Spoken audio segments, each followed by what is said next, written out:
Good morning. It is Wednesday. It is October 27th.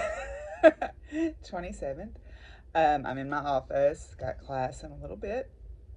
Today I have to meet with my research students, and then we have a lunch and learn today, and we have the women's book group. So we're reading Essentialism, and I'm really struggling with it, mainly because there's a lot of white male privilege in that book. Like, he talks about, well, you can just make the decisions about what to say no to at your work and everything will be fine. And I don't think he realizes not everybody has that ability. There's some people that if they say no to things at work, they're going to lose their jobs. So it frustrates me just a little bit. Plus, he talked about some animal experiments in there in a lot of detail, and it really upset me. So I'm struggling with this book a little bit more than I have ones that we've read in the past. The last section wasn't as tough, but I haven't read the section for today yet. I'm going to read it this morning. But anyway, so I was looking at crochet patterns, and I was looking at the pattern for what we call an axolotl. And if you pronounce it in the Noat people's native language, the X is pronounced with an SH, and a TL is mostly a T sound, a hard T sound. And so the way axolotl would be pronounced is ocelot, almost like ocelot, but ocelot, because it's named after the two parts of its name, water dragon or water dog. That those two parts put together give it that name. So I'm gonna link a video that my friend Silver shared. I knew the X sound was a sh. Frankly, I did not know that their name was indigenous peoples of Mexico's origin until I watched this video that my friend Silver had posted. But I knew that the X was an SH sound because I had a student named Social, and her name was she was named after a family member who was indigenous to that part of Mexico, and she had told me that that's how it's pronounced. She's a very dear student. I've kept up with her since then, and we've become friends. But anyway, so yeah, so I'll put, y'all know what I'm talking about. The little water, they're not little, they're really cute water salamanders with the little not furry, but the little finny things. Because I was looking at a crochet pattern of one. So I'll link that video where it talks about the pronunciation of it down below. Because I think names are important, and pronunciation is important. And that's one thing that I have tried to stress to my students, because it seems to be okay to say, well, I don't know how to pronounce that. I can't pronounce that. Well, the more I think about that as I get older, the more I realize that that is a statement of privilege. Like, I can't be bothered to learn to pronounce your name, so you don't matter. And names are important. We want our name said correctly. We want our name pronounced correctly. We want, that's our identity, be a part of who we are, and it's important to a lot of people, very important to a lot of people. But we want our name pronounced correctly, so I think we owe it to people or creatures or cultures that we learn to pronounce the names. Even if, maybe we don't get it right, at least we've made an effort. I reject the hypothesis that we can't be bothered. That frustrates me. So I have really tried to emphasize to my students, especially this year, that you need to learn to say the names, or at least try. Don't just go, don't be dismissive. Because people's names are important. Names matter. And so, yeah. Anyway, I'm going to let y'all go and do some work here in my office before I head down to class. So I will check in with y'all later. Okay, so I thought for fun what I would do is talk to you guys about how magnifying glasses can set your house on fire. Magnifying glasses are made out of what are called biconvex lenses, meaning that those lenses are thicker in the middle than they are at the edges. And they're biconvex, which means there's no front or back. So that means you can turn your magnifying glass either direction and it will still work. Now, a biconvex lens is sometimes also called a converging lens because under normal conditions, what it does is it brings light together at its focal, it brings light together. Now, if it's light from very far away, like the sun, because 93 million miles is very far, it will bring it together at the focal point of the lens. So, the way these lenses work is normally they converge light. That's why if you get too far away from whatever you're trying to magnify, you can't see it anymore. So a convex lens is thicker in the middle than it is at the edges, so it looks something like that. Okay? Can y'all see that? I don't know. Maybe. All right, so what happens is the focal point of the lens is defined as the place where light coming from very far away would focus.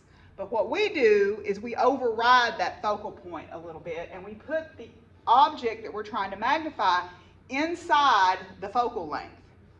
So here's my focal length of my lens right here. Okay? But we put that object, whenever we're trying to magnify, close to the lens. That's why you have to hold it close to whatever you're trying to magnify. Because when we do ray tracing, which is how we figure out where the image forms, there's two rules. If the light ray comes in parallel to the optical axis, it will be refracted or bent out through the focal point. Okay? So light comes off of this object, and the reason we see things is because light reflects off of most things that we see. So there's a ray that will come in parallel to this lens, and when it hits the midline of that lens, it will be refracted, and we can talk another day about why, but refraction means its path is changed. And by definition, if it comes in parallel, it will go out through this focal point over here. That's called the far focal point. So that light ray is going to be traveling something like this. Okay? Now, if I have one that comes in through the near focal point, the ones that's near to the object, it will go out parallel. Okay? So here, my focal point's behind my lens a little bit. Well, I didn't draw my lens big enough. I'm going to cheat and move my focal point out a little bit so I can fit on the picture. Okay, so I'm still inside the focal point. So if it comes in, it looks like from the focal point. So a light ray that reflects off of this thing that looks like it's coming from this direction will go out parallel. Like that. Okay? So these two light rays will never cross over here. They're spreading out. They're diverging, we say. But what they do is our brain, if our eyeball is over here looking through this glass, what our eyeball does is it extrapolates back where it thinks those light rays came from. It thinks that they came from back here. So it basically traces these light rays back along their path to where it looks like they came from right here.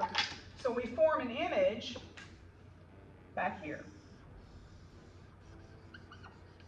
And we see an enlarged image, because it's bigger than the object, and it's upright. It's the same orientation, and that's what we want our magnifier to do. But for it to do that, you have to be inside the focal point. That's why you have to be close to it. Now what happens is, if you have your magnifier just sitting out minding its own business, this is what will happen. Remember one of my rays that said if it comes in parallel, it goes out through the focal point. Okay?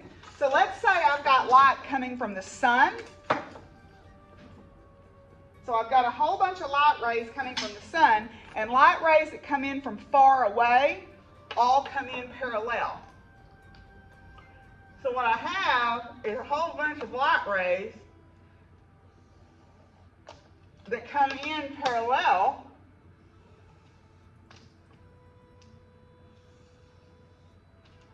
And the rule is, if they come in parallel, they have to go out through the focal point. So all of these light rays will converge at the focal point. And in fact, this is how the focal point is defined. It's where parallel light rays converge. So if you've got your magnifier sitting out in the sun or sitting out by a window, and the sun's light's going to hit it, it's going to converge all that sunlight to that point right there, the focal point of your magnifier, and then bad things happen. We have a fire. So that's why when you're not using your magnifier, you need to cover it up or get it out away from the sunlight. You know, regular lamplight probably is not a problem, but sunlight definitely is a problem. So this is why these are converging lenses, but to make them be magnifiers, we have to be inside the focal length. So they work great for magnifiers, but they can also start fires too. That's why. Well, I didn't beat the rain home.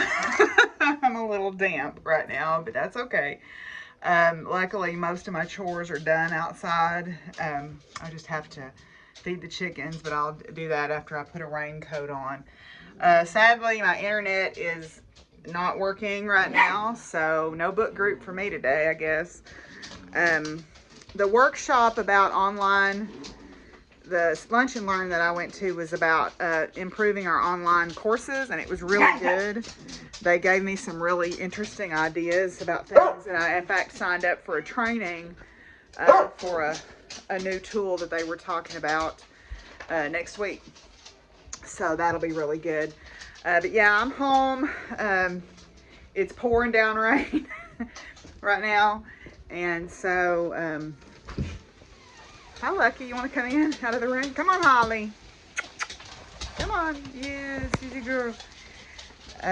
Anyway, so I've let the dogs in.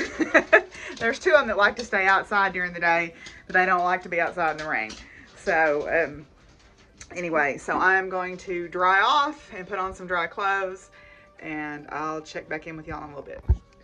Okay, I've done my chores outside, and I went and got my pattern that I'm going to make the bunnies out of for the Children's Advocacy Alliance. This is a free pattern by One Dog Wolf, and this is called the Classic Stuffed Bunny. It's a crocheted pattern, and it calls for homespun thick and quick and a size L hook. So it's a very quick project. Now, I don't know that I have any thick and quick, but I have, well, I may have. I need to go look. I think that is what I have, actually. It's a very fast pattern to make up.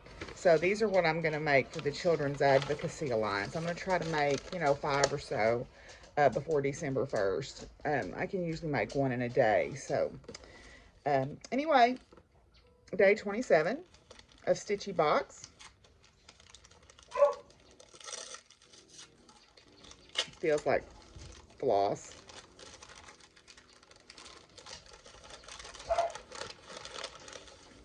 Ooh, it is floss.